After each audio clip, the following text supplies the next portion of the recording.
వినియోగించాల్సినటువంటి అవసరం ఉంది. ప్రభుత్వం దానికి సంబంధించినటువంటి నిర్ణయాలు తీసుకోవాల్సినటువంటి అవసరం ఉంది. అవి తీసుకోవడం మానేసి ఊర్లో వెనకాతలు ఉన్న కార్యకర్తలందరినీ కూడా అందులోకి తీసుకొని వెళ్ళిపోయి రేపు చీఫ్ గెస్ట్లు ఎవరన్నా వస్తారు, పెద్దలు ఎవరన్నా వస్తారు, రాష్ట్రపతి వస్తారు, లేకపోతే ప్రధానమంత్రి వస్తారు, మీరు మొత్తం అంతా కూడా కెమెరాలో ప్రతి ఒక్కటి చూపించారు అంతనా. అంటే ఒక చీఫ్ గెస్ట్లో లేకపోతే విఐపీసో వివిఐపీసో ఉండేటువంటి దాన్ని బ్లూ ప్రింట్ అసలు బయటికి వెళ్ళడానికే లేదు. గతంలో మేము ప్రారంభించినప్పుడు కూడా మీరు అందరూ అడిగారు, నేను మంత్రిగా ఉన్న ప్రారంభంలో నేను కూడా పాల్గొన్నా. సో దీన్ని ఏ రకంగా వినియోగించాలనేటువంటి దాని మీద ప్రభుత్వం నిర్ణయం తీసుకోబోతా ఉంది. కొన్ని సెక్యూరిటీ రీజన్స్ ఉన్నాయి. డెఫినెట్గా నిర్ణయం తీసుకునేటువంటి క్రమంలో మళ్ళీ మీ దృష్టికి తీసుకొస్తాం అనేటువంటి మాట మీకు చెప్పాం. సో ఇవన్నీ మానేసి ఏదో మనకి అధికారం ఇచ్చారు కదా అని చెప్పి ఎక్కడికన్నా చూపించమనండి, అన్నిని అలాగే చూపించమనండి. గతంలో మేము 5 సంవత్సరాల్లో చేసినటువంటి అభివృద్ధి కార్యక్రమాలు కూడా అలాగే ఆ శాసనసభ్యుల్ని తీసుకొని వెళ్ళి చూపించమనండి. భోగాపురంలో ఇంటర్నేషనల్ ఎయిర్పోర్ట్ నిర్మాణం జరుగుతోంది, చూపించమనండి. ఇదిగో మీ 5 సంవత్సరాల్లో మీరు ప్రారంభించినటువంటి కార్యక్రమాలు, చేస్తున్నటువంటి పనులు ఇగో ఇవి చేశారు మీరు, చూపించమనండి. లేకపోతే మెడికల్ కాలేజ్ చూపించమనండి, విజయనగరం మెడికల్ కాలేజ్ చూపించమనండి. లేకపోతే ఉద్యానంలో కట్టినటువంటి హాస్పిటల్ చూపించమనండి, లేకపోతే వాటర్ ప్రాజెక్ట్ చూపించమనండి, లేకపోతే పాడేరులో మన మెడికల్ కాలేజ్ నిర్మాణం, నర్సీపట్నంలో మెడికల్ కాలేజ్ నిర్మాణం, లేకపోతే సాలూరులో tribal university, Parvathipuram medical college, Kurupam engineering college, ఇవన్నీ చూపించమనండి. నిర్మాణాలు జరుగుతూ ఉన్నాయి, కొన్ని నిర్మాణాలు పూర్తయిపోయినాయి. మూలపేటలో హార్బర్, మూలపేటలో మన పోర్ట్ నిర్మాణం జరుగుతామని చూపించమనండి. ఫిషింగ్ హార్బర్లో అనేక పోర్టులు ఉత్తరాంధ్రకు సంబంధించి ఇన్ని ప్రాజెక్టుల నిర్మాణం చేపడతా ఉన్నాం. ఇన్ని ప్రాజెక్టుల నిర్మాణంకి మేము ముందుకు తీసుకుని వచ్చి ఇన్ని కార్యక్రమాలు చేశాం. ఇవన్నీ మర్చిపోయి అది తీసుకుని వచ్చి ఏదో జగన్మోహన్ రెడ్డి గారు సొంత భవనంలో చూపిస్తారా? ఇప్పటికన్నా మీకు అవకాశం వచ్చింది. ఈ సందర్భంలో అసలు మేము మాట్లాడకూడదు అనుకున్నాం. మీకు 6 నెలల్లో సంవత్సరం సమయం ఇవ్వాలి. అధికారం ప్రజలు ఇచ్చారు, దాన్ని ఏ రకంగా మీరు వినియోగించుకుంటారో. మేము ప్రజలకు చాలా మంచి చేశాం, మాకన్నా మంచి చేస్తారని చెప్పి ఆశించి మీకు ఓట్లేశారు. దాన్ని ఏ రకంగా నిలబెట్టుకోవాలనేటువంటి ప్రయత్నం చేయాలి తప్ప ప్రజలను అనవసరంగా తప్పుదోవ పట్టించి అనవసరంగా ఇంకా మీరు విమర్శలు చేయాలనేటువంటి ప్రయత్నం మానుకుంటే మంచిది. ఇదే గంటా శ్రీనివాసరావు గారు ఆ రోజు మొదట్లో 2019లో విశాఖపట్నం రాజధాని అని చెప్పి ఒక నిర్ణయం మా ప్రభుత్వం చేసినప్పుడు స్వాగతించింది ఆయనే మొదటగా. మరి వారికి గుర్తుందో లేదో నాకు తెలియదు, కానీ నాకైతే బాగా గుర్తుంది. ఇదే గంటా శ్రీనివాసరావు గారు పాపం ఆ రోజు స్వాగతించారు. విశాఖపట్నం రాజధానిని చేయడం అనేటువంటిది మంచి నిర్ణయం, మంచి ఆలోచన ప్రభుత్వం చేసిందని చెప్పి స్వాగతించారు.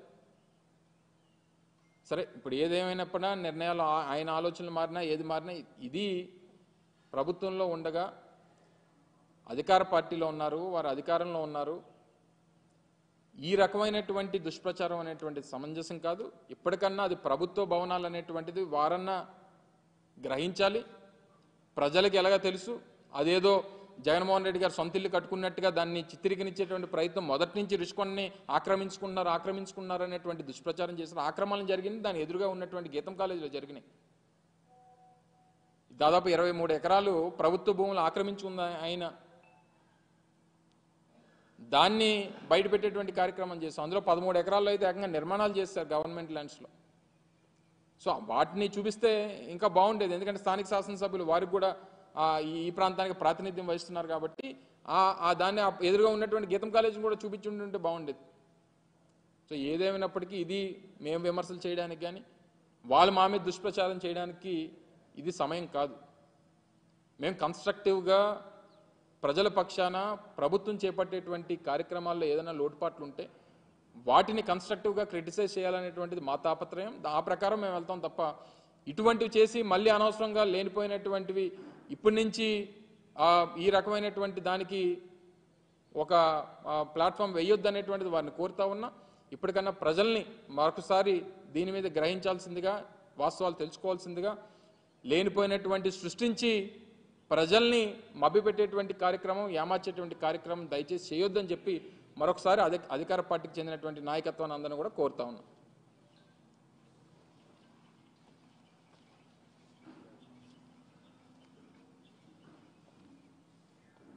ఓకే,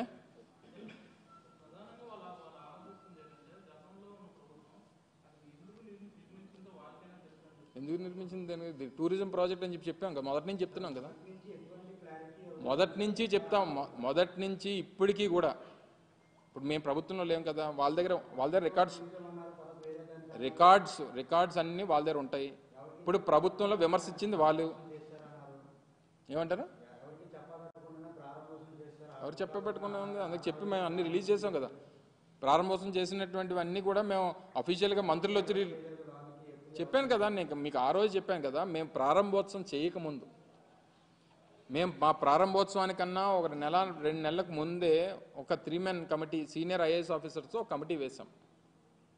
సీనియర్ ఐఏఎస్ ఆఫీసర్స్తో కమిటీ వేసినప్పుడు వారు విశాఖపట్నం అంతా కూడా వారు పర్యటించి ముఖ్యమంత్రి గారికి ఒక ఆలోచన, విశాఖపట్నం నుంచి వారి పరిపాలన చేయాలనేటువంటి ఆలోచన చేస్తూ ఉన్నారు.